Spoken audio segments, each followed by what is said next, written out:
Jaya Radha Madhava Kunja Bihari.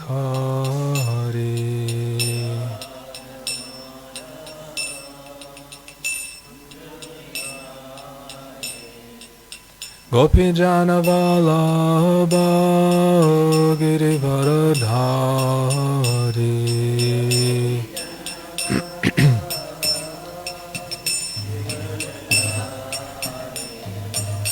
Gopi Jana Vallabha Girivaradhari.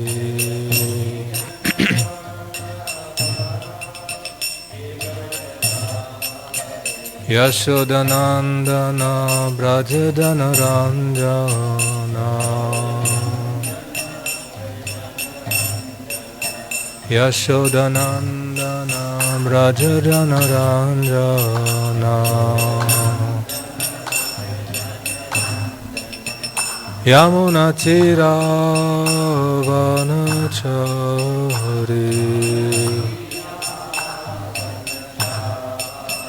Yamuna Tira Vanachari.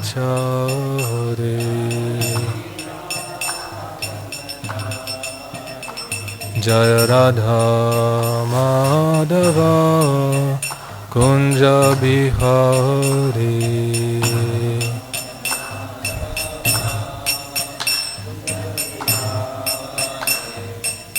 Gopi Jana Vallabha Girivaradhari.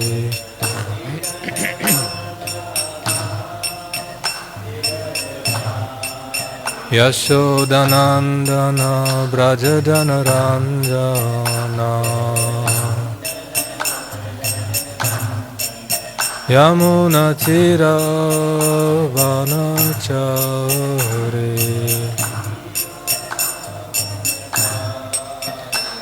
Hare Krishna,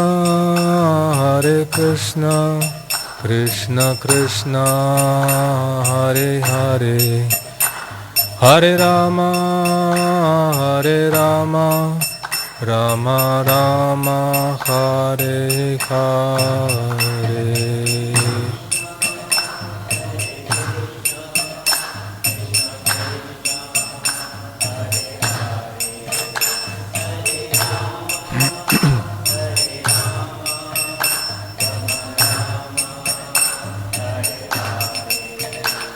Hare Krishna, Krishna Krishna, Hare Hare, Hare Rama, Rama Rama, Hare Hare.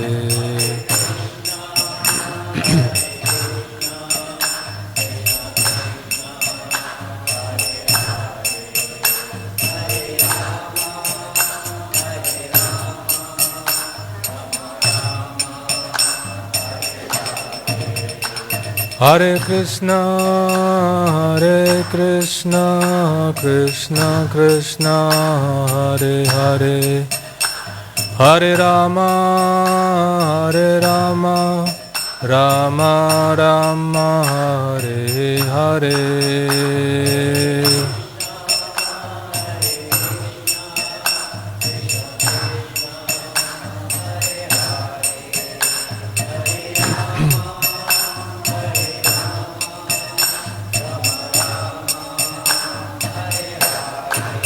Jaya Prabhupada, Jaya Prabhupada, Jaya Prabhupada, Srila Prabhupada.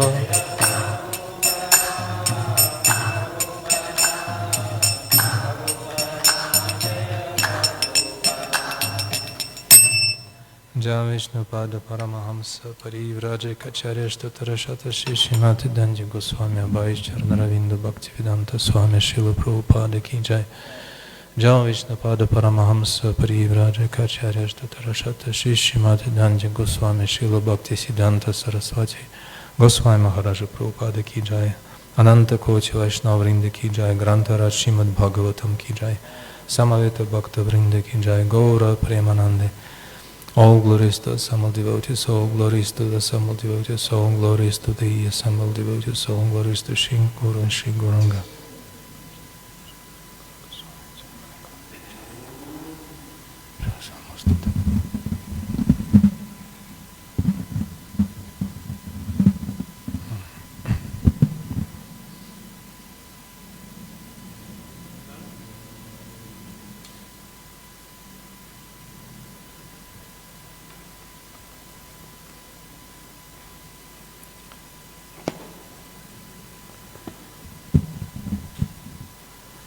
Hare Krishna. So we are continuing to read the 25th chapter of the 4th canto of Srimad Bhagavatam. The chapter is titled The Characteristics of King Puranjana. Text 45. Is that correct? 45, right? Yesterday, Swarupa Damodar Prabhu read 44. It was a very elucidating class that Swarupa Damodar Prabhu gave yesterday. He went through Srila Prabhupada's description of different stages of consciousness in his lecture. And he concluded with a wonderful verse from the 10th canto of Srimad Bhagavatam. Who remembers which verse Swarupa Damodar Prabhu quoted yesterday? I mean, not the Sanskrit, but the translation. Who remembers? It was a very inspiring verse. Was it? It was very inspiring, but we don't remember how. It was so inspiring, we don't remember what kind of... Yeah, the verse was from the 10th canto of Srimad Bhagavatam, which spoke about the merciful nature of great devotees of the Lord who is compared to the sun, and the great devotees of the Lord, they assume the process of devotional service by which the ocean of material existence, even though it's very fearsome and difficult to overcome, becomes easily overcome by them, and then they leave on this shore the boat of the lotus feet of the Lord in the form of devotional service, which allows us to follow their example or their footsteps and attain the same result. And Srila Prabhupada explains, the Swarupa Damodar Prabhu quoted from the purport by Srila Prabhupada, in which he explains that it's not actually what we do in devotional service, it's who we receive the methods of devotional service from. Because the great devotees of the Lord, just like Srila Prabhupada or any great acharyas in his lineage, they have the ability or the jurisdiction, you could say, to assign certain processes of devotional service which, because of their connection with Krishna, all-merciful Krishna, become fully potent. And Prabhupada gives an example in his purport that previously it used to be much more difficult, you could say, to follow the process of devotional service. Well, it was proportionate to the level of devotees practicing it. Srila Rupa Goswami in one of his prayers says, Prachinanam bhajanam atulam dushkaram shinvatomi. He says, Rupa Goswami says, when I remember the difficult process of devotional service followed by the previous acharyas, I become disappointed, I become desperate. That's the word he uses. Rupa Goswami says, I'm lazy and I don't have even the fraction of their determination to follow devotional service, and the standard of devotional service they followed is completely unattainable for me. So prachinanam means of the previous prachinanam, of the previous acharyas. Bhajanam atulam, the bhajan atulam, unparalleled, dushkaram, which is very difficult to follow. Srinvatomi, when I hear about it, I become morose, because I cannot follow that process of devotional service that they followed. And Srila Prabhupada explains in his purport that when we hear about the processes or the standards of devotional service followed by the previous acharyas like Haridas Thakur, he used to chant how many rounds? Go figure. How many? He didn't, he counted, but he didn't count for the sake of, like sometimes I don't want to speak about you, but on my behalf I can say like 16, okay, 16. Done it. Right? Sometimes it becomes, even though Srila Prabhupada emphasizes oftentimes in his initiation ceremonies, you can hear him accept the vows, and he emphasizes 16 is a minimum. Like a few days ago at the Ratha Yatra, Ram Govinda Maharaj and Bhakti Chaitanya Maharaj gave initiations, and one devotee was taking his vows, and I don't remember which Maharaj of the two was it, but he emphasized it's a minimum. Don't take the vow of chanting 16 rounds, minimum 16 rounds. So it doesn't happen, so if you chant 17 rounds, it becomes a violation of your vows at initiation. No, you don't take minimum 16 rounds. So Prabhupada emphasized minimum. But Srila Haridas Thakur, he chanted on all levels of his consciousness. Sarupa Damodar Prabhu yesterday spoke about different levels of consciousness, and he also spoke about how pure devotees, he gave the example of, who did he give the example of? Who remembers? So wonderful class. It was very lucid, very clear and well structured, and very emphasized very important points. And he spoke about great devotees who don't have enough time in their Jagrata, in their wakeful state, to do devotional service, and their devotional service spills over into their other levels of consciousness, be it Swapna or even Sushupti, what to speak of Turiya, the fourth level of devotional service, which pure devotees always reside in. So Srila Haridas Thakur chanted, they say, 300,000 or 3 lakhs of the holy name. Oh, Sarupa Damodar Prabhu just spoke about you and your class. I took the liberty of quoting you while you were not present. So Sarupa Damodar Prabhu, unfortunately I wasn't present physically, but I listened to it very attentively. And I actually just asked devotees about what they remembered from the class, and especially the way they concluded it with that very inspiring quote from Srila Prabhupada from the 10th canto of Srimad Bhagavatam, in which Prabhupada emphasizes how it's the Acharya who makes the devotional service we follow effective. It's not the numerical strength or a particular form of devotional service self-assigned.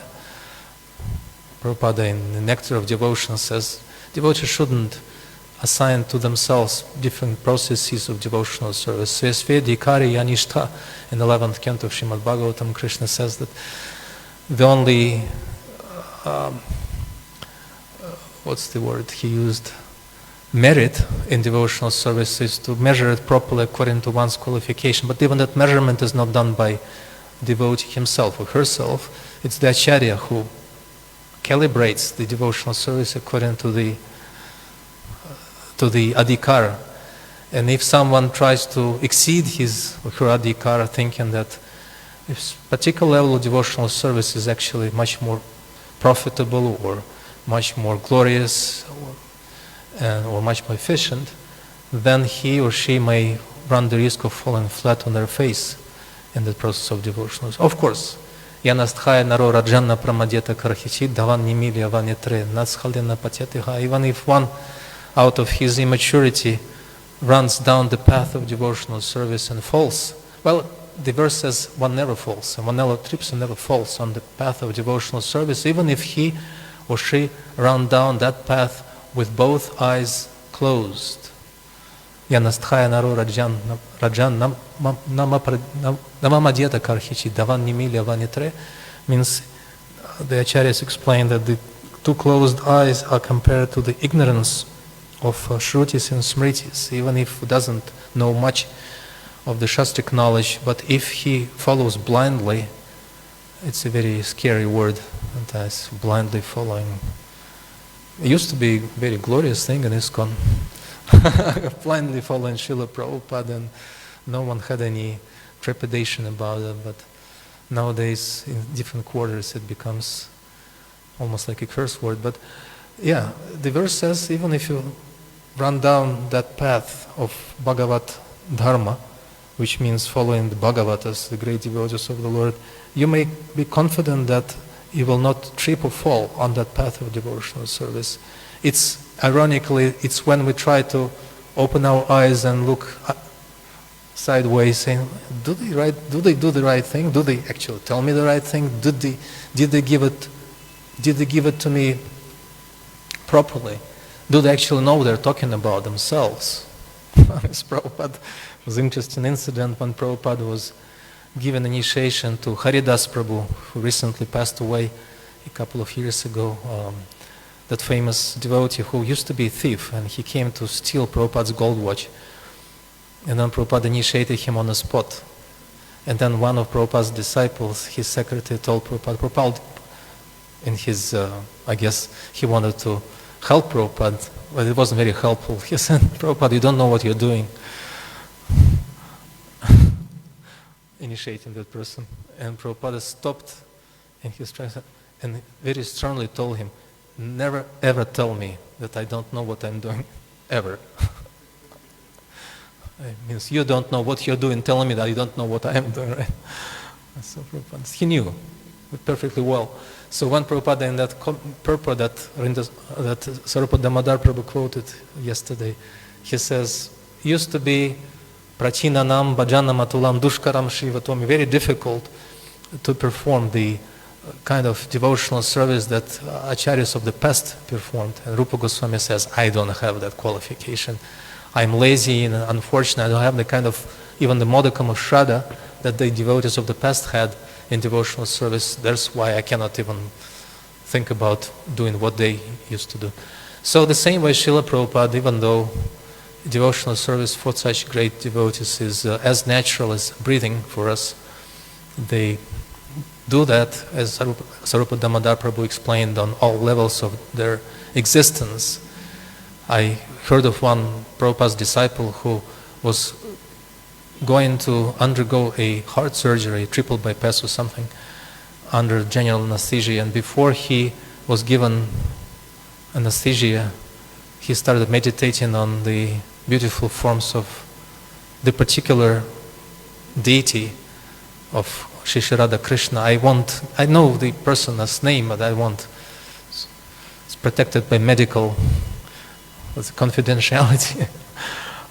He started meditating on the forms of the Lord who he served in the temple, and so he visualized them very, very clearly. And then he was given anesthesia, and a few hours later he emerged from that sushupti state. And guess what? The image of the Lord was still in front of his eyes. So in other words, throughout that sushupti, that completely imperceptible state of consciousness, they stayed with him. Like that. So Srila Prabhupada explains in that purport that even though the principles of devotional service followed by, say, Haridas Thakur are completely unparalleled, he even went on record as saying that if we try, he said, if you try to his disciples to follow what Haridas Thakur practiced, he said, you'll go crazy. That was his exact words. You'll become deranged mentally because the body and the mind won't be able to withstand or hold up to that level of intensity. But he said, if you follow the proper or authorized principles of devotional service prescribed by great devotees, then you'll get the same result easily.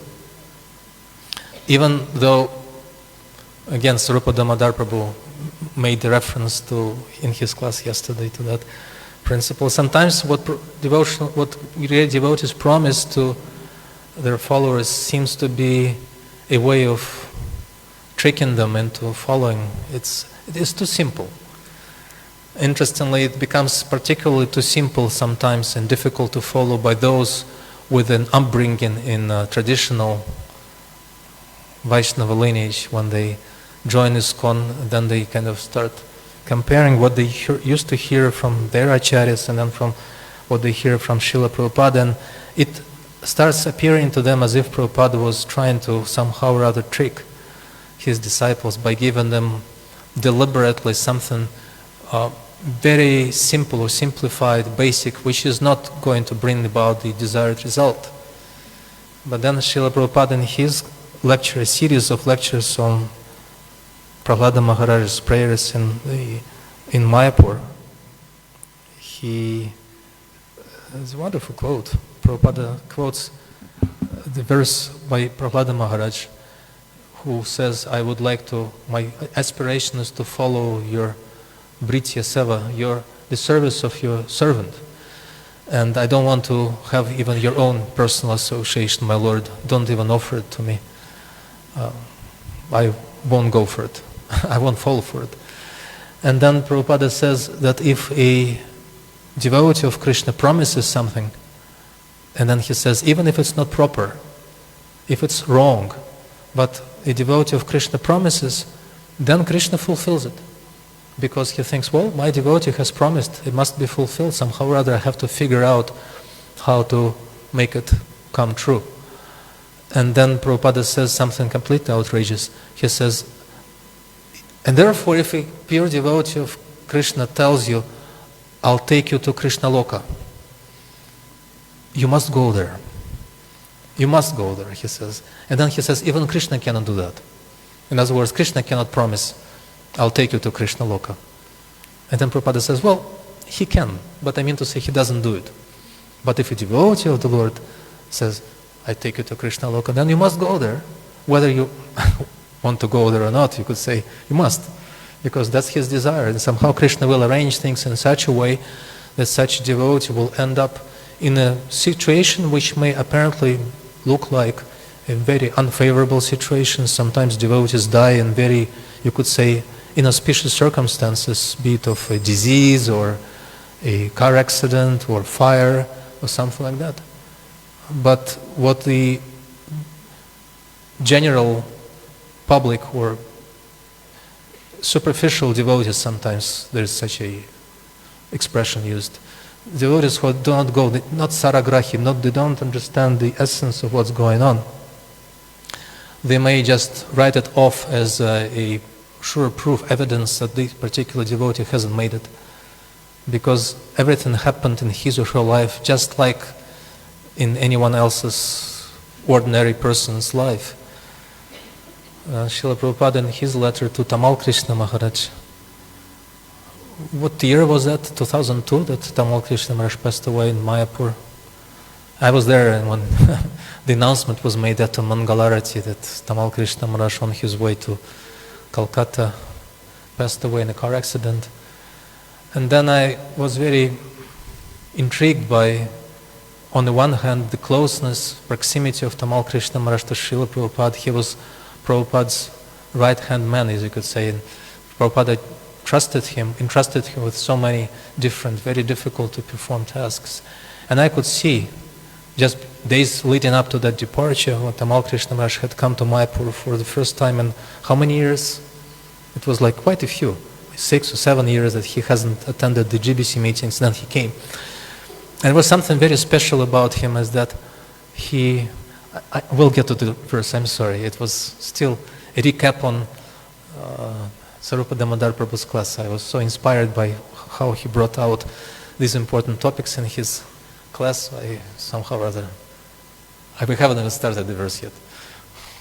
If you want to continue, Prabhuji, anyhow, it was something special about Tamal Krishna Maharaj. He was, you could see he was glowing. He was very effulgent. And that effulgence that he had was a sort of the quiet happiness, bliss that he had around him. Because usually Tamal Krishna Maharaj was very intense, I saw some of his disciples, very big and powerful and very strong-minded people. Jai Shri Shri Radha Radhanath Ki Jai. Hiding underneath chairs when Tamal Krishna Maharaj would walk into the room. But at that time he was very blissful. He would swim in the Ganges. I remember he was swimming in the Ganges by himself and was blissful. and he would have kirtans in his room across the courtyard from where I stayed in Lotus Building, and he would invite different kirtaniyas like Govinda Maharaj, Niranjana Swami, Indradyumna Maharaj, and they would have kirtans across the road, across the courtyard from where I stayed, and I would just from the balcony I would try to see what was going on. And I was told that he wasn't even leading the kirtan, he was just sitting there and take in the holy name, just rocking back and forth, and he wouldn't lead the kirtan himself, he was just blissfully participating as anyone else in the audience, like that. And then he passed away, and I was very curious to see if there are any indications of Prabhupada's instructions to Tamal Krishna Maharaj as to his departure. And you know what, I found a letter written to Tamal Krishna that time, that's Tamal Krishna Das in 1968, I think, or 68. And he wrote in that letter to Tamal Krishna, who was already a very powerful and dynamic preacher, he said, I'm so happy that you serve the Lord in such serve Sri Chaitanya Mahaprabhu in such a dynamic and active way. And he said, I wish that you live for 100 years. Srila Prabhupada writes, which doesn't tally with Tamal Krishna Maharaj, 55 years when he passed away. Almost like half the age that Srila Prabhupada blessed him to live for. And he said, well, I wish you to live for 100 years serving the Lord in this way. And then he says, but as soon as the Lord recognizes someone for his service, he immediately calls him to his side. Okay, come back here. As soon as he recognizes someone, he calls him to his side. That's the sign of recognition by the Lord. And then the Lord arranges things in such a way, and he doesn't care much as to what people will think about the arrangement. Like, look at Chitraketu Maharaj. If you didn't know that he was a great devotee of the Lord, the way he passed away was a very painful, very protracted, messy, bloody affair. The way it's described, right? He was being literally chopped up alive by Indra, Chitraketu, in his form as Vritrasura. Right? Doesn't look like Krishna's mercy, to me at least, right? But it was Krishna's arrangement to speed things up for him and take him back to the spiritual world. Prabhupada explains in the purport. So Krishna somehow interferes into the life of his devotee and takes him back, or her. And he makes arrangements in such a way that people who think the devotees are regular people, they will have every excuse to think this way. And they'll have evidence. Look, that's how he passed away. There's nothing special. So Srila Prabhupada gave us this process of devotional service, 16 rounds minimum, following the four regulative principles and reading his books. That's another often underestimated and not appreciated enough, should I say, even though it sounds very strange in ISKCON setting to say that Prabhupada's books are not appreciated enough. But with the multitude of different other books coming, translations and commentaries and different other books, sometimes Prabhupada's books become obscured in a way that Prabhupada himself would have probably been very displeased with, because he said that these are not ordinary books, these are the books that Srila Prabhupada very carefully transplanted Krishna and the qualification to see Krishna in every page. That's how he described his Bhagavatam in the first canto, third chapter, even before he went to the West. I think that at that time the Bhagavatam was still as a manuscript and hasn't been published yet. But Prabhupada says, if you carefully read the Bhagavatam, then you see Krishna face to face in every page. So that's the blessing. And we can see the devotees who read Prabhupada's books carefully and discuss them, they have no doubt that Krishna exists, and they also have no doubt that they exist for Krishna, that Krishna is there for them to meet and take them back to the spiritual world. Somehow it becomes reality. Just like the eyes now we have to read the verse, I know, It's already 5 minutes past 8. We'll read the verse now. But the verse speaks about different gates of the city of Puranjana. And the eyes, they have to function by having a proper physiological structure maintained, and also by proper nourishment. There are certain nutrients that maintain the vision of the eyes. And if a person doesn't get enough of such nutrients, no matter what he or she does, the eyes will lose their eyesight. It's only because of that particular nutrient that the eyes develop the ability to see. And there is nothing to replace it.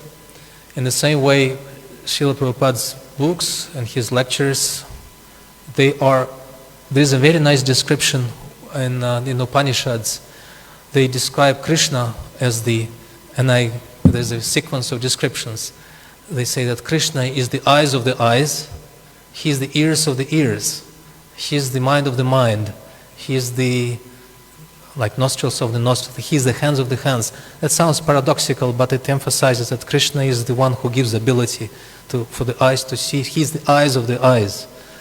And for us, of course, Krishna is present in Prabhupada's books, and that's where we find the spiritual eyes to see Krishna as not just a marble statue or a beautiful symbol of the Lord, but as the Supreme Personality of Godhead, the Supreme Absolute Truth, not just the Supreme Personality of Godhead, but the Supreme Absolute Truth, which means that He has a relationship, has a connection with every single sphere of our life, be it in Jagrata, wakeful state, or in sleeping state, or in Sushupti, darkened state of consciousness, or Jagrata, the fourth Turiya, the level of consciousness, which is accessible for great devotees like Srila Prabhupada, and they can also make it accessible to us. So with this short preface, which again was prompted by a class by Sarupa Damodar Prabhu yesterday, we'll read today's verse, and we haven't chanted Om Namo Bhagavate Vasudevaya yet, have you? No. Om Namo Bhagavate Vasudevaya. Om Namo Bhagavate Vasudevaya. Om Namo Bhagavate Vasudevaya. Narayanam Namaskritya Naram Chaiva Narottamam Devim Saraswatim Vyasam Tato Jayamudirayat Nashta Prayesha Bhadrasho Nityam Bhagavata Sevaya Bhagavatsu Tamashloke Bhaktir Bhavati Naistiki. So verse number 45, chapter 25, the characteristics of King Puranjana. Sapta Parikrita Dvara. Sapto Parikrita Dvara. Purastasyastu Dve Adha. Purastasyastu Dve Adha. Prithak Vishaya Gach Artham. Prithak Vishaya Gach Artham. Tasyam Ya Kanchana Neshvaraha. Tasyam Ya Kaschaneshvaraha. Sapto Parikrita Dvara. Purastasyastu Dve Adha. Pridhag Vishaya Gachartham. Tasyam Ya Kaschaneshvaraha.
Vaishnavis, please. Sapto parikrita dvara Rastasyastaveda Prithak vishaya gatyartam Tasyam yakashchaneshvaraha. Any other Vaishnavas? No? Saptopari. Actually, sorry, this word is broken up. Sapta, 7. Upari, up. Kritaha, made. Dvaraha, gates. Puraha, of the city. Tasyaha, that. Tu, then. Dve, two. Adaha, down. Prithak, different. Vishaya, two places. Gatyartam, for going. Tasyam, in that city. Yaha, one who. Kashchana, whoever.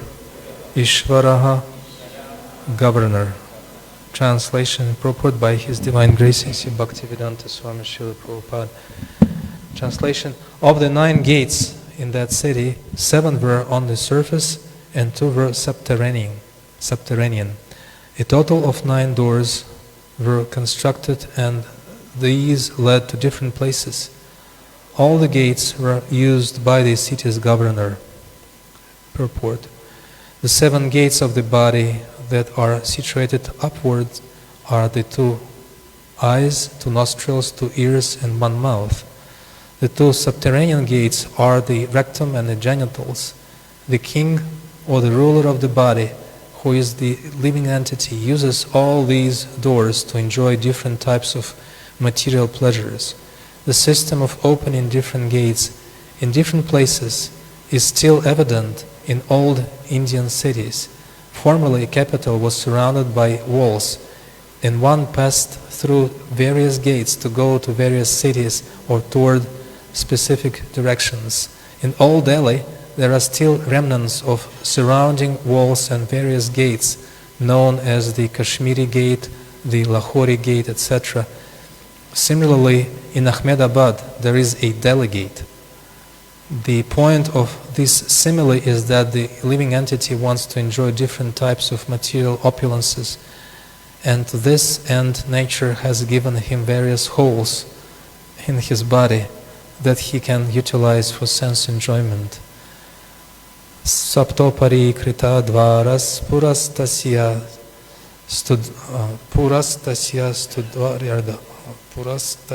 studve adhah. Prithak vishaya gatyartham tasyam yah kashchaneshvaraha. Of the 9 gates of the city, 7 were on the surface and 2 were subterranean. A total of 9 doors was constructed and these led to different places. All the gates were used by the city's governor. Om Agyanti Mirandasya Gyananjana Shalakaya Chakshum Mritam Yena Tasmai Shri Gurave Namaha Shri Chaitanya Mano Bhishtam Stapitam Yena Bhutaleshvayam Rupakadamahyam Dadati Svapadantikam Vandeham Shri Guru Shri Yutapana Kamalam Shri Gurun Vaishnavam Shri Rupam Shagrajatam Sahagana Ragunatam Vitam Tam Sanjivam Sadvaitam Savadutam Parijana Sahitam Krishna Chaitanya Devam Shri Radha Krishna Padan Sahagana Lita Shri Vishakam Vitamshcha He Krishna Karuna Sindhu Dinabandhu Jagatpate Gopesha Gopika Kanta Radha Kanta Namostute Tapta Kanchana Gaurangi Radhe Vrindavaneshwari Vrisha Bhanu Suta Devi Pranamami Hari Priye Vancha Kalpatanu Vishcha Kripa Sindhu Bhyavacha Patitanam Pavanabhyo Vaishnavebhyo Namo Namaha Jai Shri Krishna Chaitanya Prabhu Nityananda Shri Advaita Gadadhara Shivasani Gaura Bhakta Vrinda Hare Krishna Krishna Krishna Hare Hare Hare Rama Rama Rama Hare Hare Namo Vishnu Padaya Krishna Prishtaya Bhutale Shimate Bhaktivedanta Swami Niti Namine Namaste Saraswati Devi Gauravani Pracharine Nirvishesha Shunyavadi Paschyate Desha Tarine Well, you can say it's a recurrent theme in Srimad Bhagavatam, this example, not just in the Bhagavatam, but also Krishna in the Bhagavad Gita uses the same example. He speaks about the body as a city of different gates, and these gates are, in a technical parlance, you could say, they are just like input-output ports or devices that connect the inner workings of the living entity with the outside world. And one of the reasons why the Bhagavatam uses this as a recurrent theme, whoever speaks it in the first canto of Bhagavatam all the way up to the 11th canto, 12th canto of Bhagavatam, there are certain examples along the same lines that deconstruct the material body in very stark and sobering terms. Sometimes this deconstruction is quite anatomical, like in the 10th canto of Srimad Bhagavatam of all cantos, and the person speaking was Rukmini Devi of all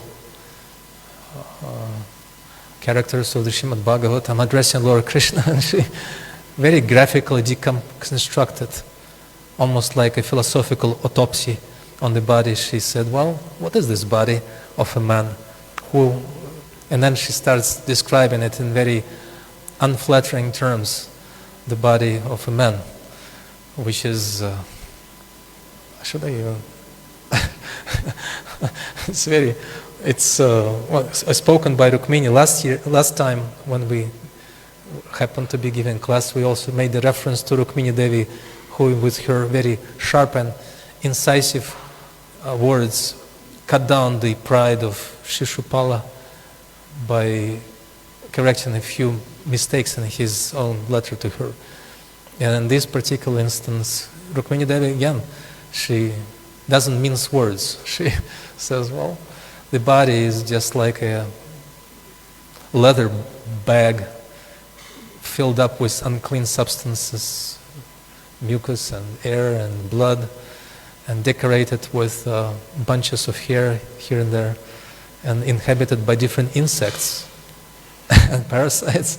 That's how she deconstructs the body of an ordinary human being in her discussion with Krishna. It's important. The Bhagavatam speaks in you could say, Bhagavatam speaks in many languages.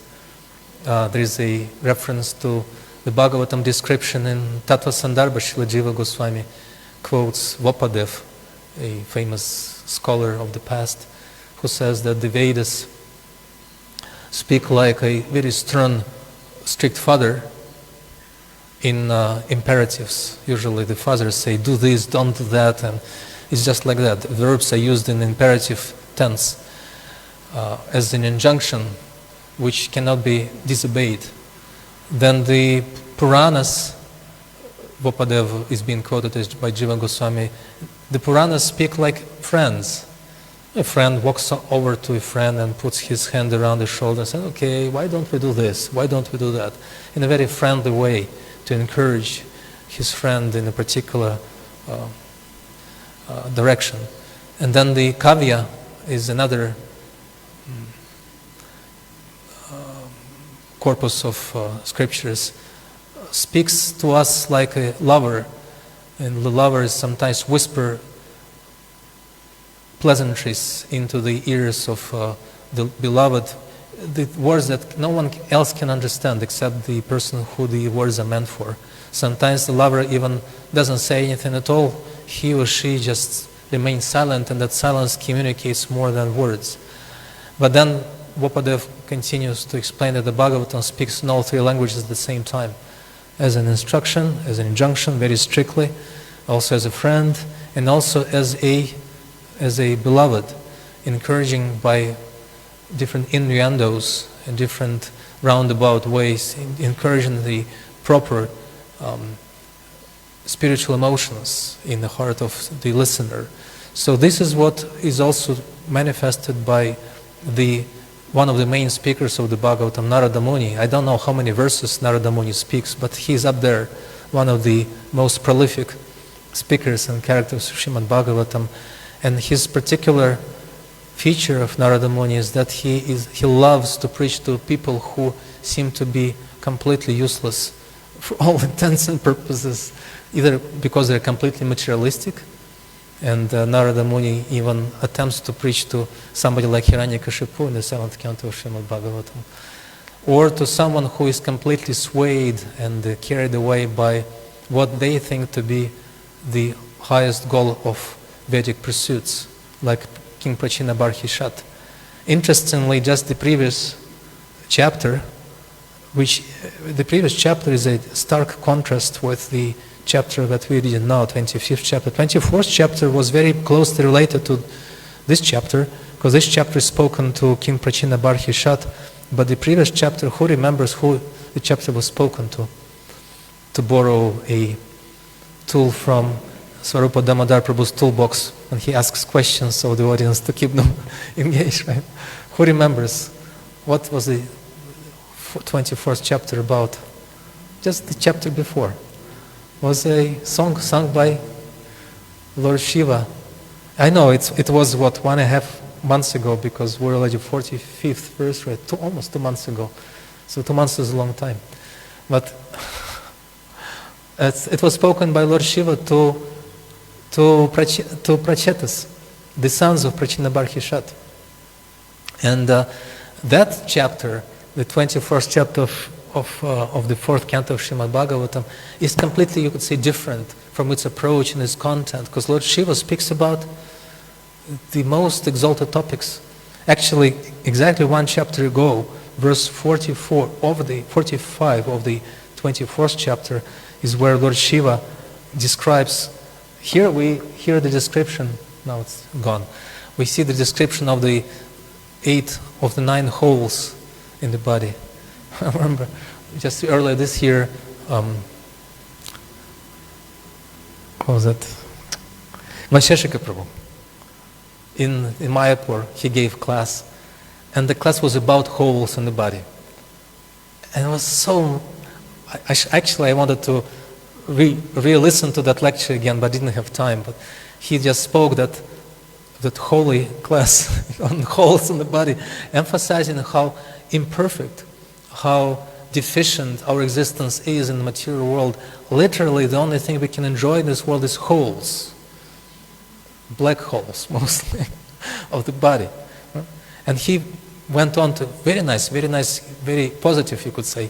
His class ended up on a very positive note, And one chapter before, Lord Shiva was describing the beautiful transcendental body of Krishna. Exactly 1 chapter apart from today's description. And I want to read that translation of the verses he speaks. The Lord's beauty resembles a dark cloud during the rainy season. As the rainfall glistens, his bodily features also glisten. Indeed, he is the sum total of all beauty. The Lord has 4 arms and an exquisitely beautiful face with eyes like lotus petals, a beautiful, highly raised nose, a mind-attracting smile, a beautiful forehead, and equally beautiful and fully decorated ears. So when we leave Krishna, this is the standard of beauty that we are used to, we're addicted to in the spiritual world. When we leave that standard of beauty and that standard of corresponding happiness, then we start looking through different holes of the body for that kind of beauty, and we don't find it. And the material body is constructed in such a way that the ultimate result of its possession or its use, it's us being the inhabitant of the body, is disappointment, complete disappointment. That's the way the material world is constructed. And the treacherous nature of this world is that we cannot really pinpoint the exact source of disappointment. It wouldn't have been much easier for us to try and be happy if we had those strict causal relationships. Okay, I'm disappointed, I know exactly why I'm disappointed. But even such great souls as Vyasadeva, when he thought about the cause of his disappointment and his frustration and dissatisfaction, he couldn't come to a conclusion. Why? Because the source or the cause of that disappointment is not of this world. That's how Srila Prabhupada and the previous acharyas like Jiva Goswami also and Bhaktivinoda Thakur and Bhaktisiddhanta Saraswati Thakur, they came up with the term time immemorial, which means the exact source of our misery in this world, which takes on different shapes. The misery in the material mode of passion, ignorance is abject. It cannot be dissipated. It's so dark that people get used to living in it and they don't really mind. There is no hope for them to actually try and surpass that misery just because they don't see any light in that state of complete darkness. But then the mode of passion is even more, you could say, bewildering and treacherous because it gives a semblance. It gives a semblance of knowledge. It misleads a person into thinking that, oh yeah, that's where I get the relief of my miseries from. And it continues to incite the plan-making activity of such a person in the mode of passion by continuously moving that, the landmarks of his pursuits. Just like a mirage, Prabhupada used to give that example of a mirage which advances away from you as you move closer to it. As a result, the only result of such pursuits is exhaustion. But then the mode of goodness, you could hope that maybe that will give me happiness or some hope. No, because as soon as a person develops the mode of goodness, he or she understands there is no happiness in this world. He's wise enough not to look for it. But if he doesn't know where it is, then his position becomes even more miserable. And in the 11th canto of Srimad Bhagavatam, again, one of those deconstructions of the material body is taken into different elements again, and each element is analyzed in terms of what misery, that exquisite, a particular specialty, misery, that particular part of the body brings about. Be it the senses bring about, from what I remember, unquenchable thirst and hunger and sexual drive. Then the mind, which plagues us with memories of the past and the sense of inferiority, and I may mix things up. I don't remember exactly how it was explained, but you can get the idea, right? And then they all combine together, team up, gang up on the inhabitant of the body, and they cause an unlimited range of miseries. Like that. That's why the material nature, who is Krishna's very faithful and loyal servant, she is not going to give us happiness. It's not within her jurisdiction to give us happiness. She can give us anything else. You pick. Whatever you want, she can give, except asterisk and fine print, except happiness. Because happiness is not her jurisdiction, that's Krishna's. So when the pure devotees like Narada Muni speak about the body, even though their words might appear to be irrelevant for higher spiritual pursuits, they do actually have a very important role to play in our spiritual development, because they disillusion us. They disillusion us and they cut out all our other hopes for us being happy in this material world. That's how the Bhagavatam constructs or deconstructs this world and the body. Just like sometimes, it's a good example, like thanks movies, and nowadays movies are made with a lot of computer-generated imagery, which makes scenes and situations completely lifelike. But sometimes what they do is that they add a few minutes after the movie showing how the movie was made. And you see there are no dragons, no wizards, no magic tricks, no flying through the air. Everything was made in a pavilion on the green screen, and then all those strings and cardboard figures were edited out and replaced with what? Anyway, it's so upsetting. After all that thrill that the person came and paid a lot of money to watch, then they show you what it actually was. No heroes, no superpowers, no nothing. Just regular folks. All right? So the same way the Bhagavatam disillusions us, shows us, Atyantavanta kauntaya nateshwara mate buddhaha. This is what the world is. Now, do you want to enjoy it? No. come on, try to enjoy. No. What else is there? And then what else is there is spoken by, again, Narada Muni and Lord Shiva and other great devotees.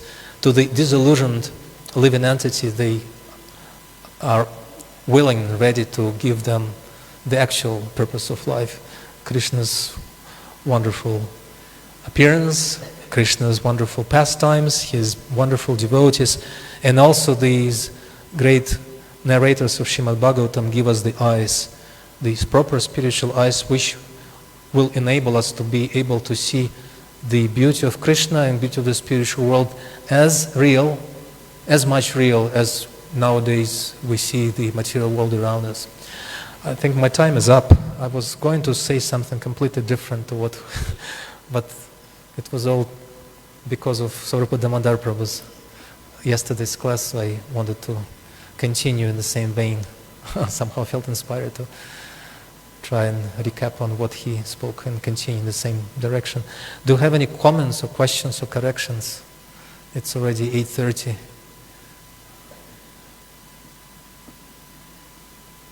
It's time for us to associate with Krishna in his most accessible form.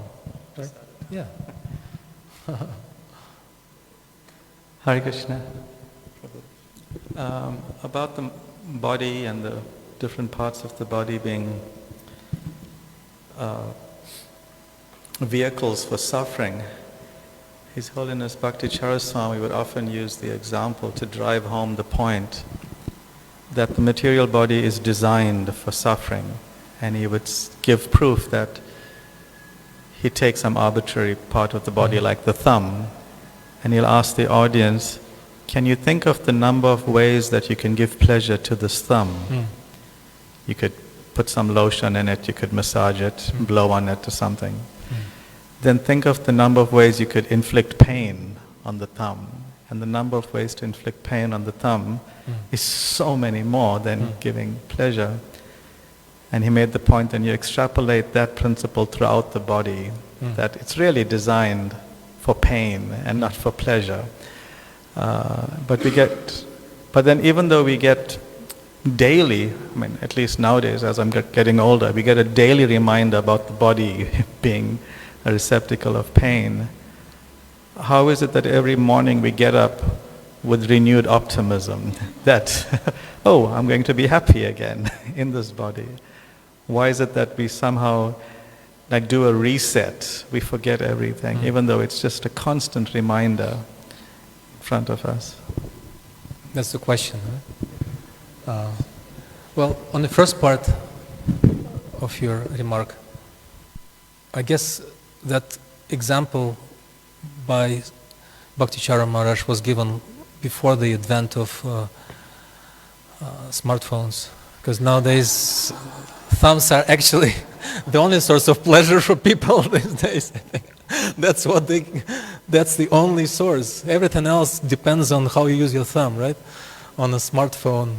So I think he might have come up with a different example. Maybe he would use an index finger or something, or a pinky, because thumb is all in all nowadays for people.